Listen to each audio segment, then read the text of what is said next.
We're shifting focus now to some news that's coming in from Bangladesh. Remember, yesterday, Mohammad Yunus took oath as the head of the caretaker government of the interim government in Bangladesh. Now we're given to understand that there is one Hindu representative that is going to be a part of this interim government. Dr. Bidhan Ranjan Roy is a part of this interim government, but he did not take oath yesterday. He did not go to that oath-taking ceremony yesterday.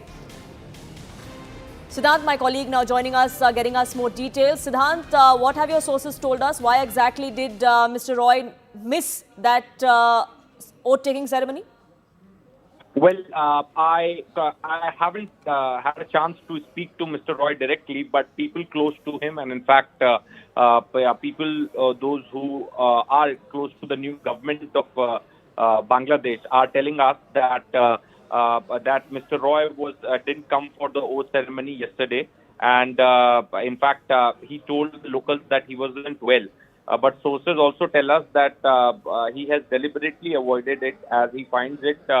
This government as a US-led regime, and since there are so many reports telling that the Hindus are being attacked, because of this only he decided not to attend the oath-taking ceremony yesterday.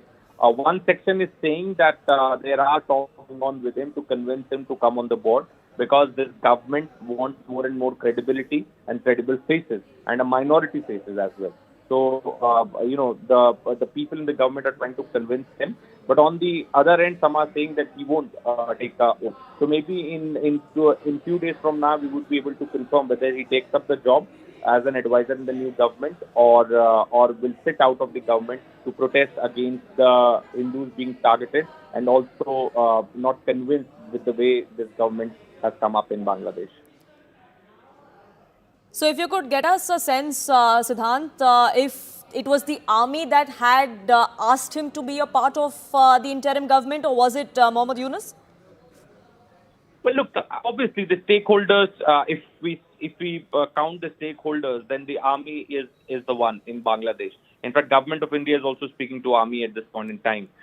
So army is running the show, and this list which has been decided. They may have consulted the other stakeholders also in the country, the stakeholders, Nobel laureates, and other renowned people. But one thing is for sure that they have the say in the formation of this government. And many are not liking it. Many are in fact against this new setup that has taken place in Bangladesh yesterday. In lot, many like Mr. Roy didn't turn up for the oath-taking ceremony, citing various reasons. But now we are being told that the talks are going on to convince him to come on the board, because the biggest issue right now, Poonam, is credibility. This government needs more credible faces, because it's not just credibility inside, within the country, but for the countries outside. Because even countries like India is confused who to speak to in Bangladesh.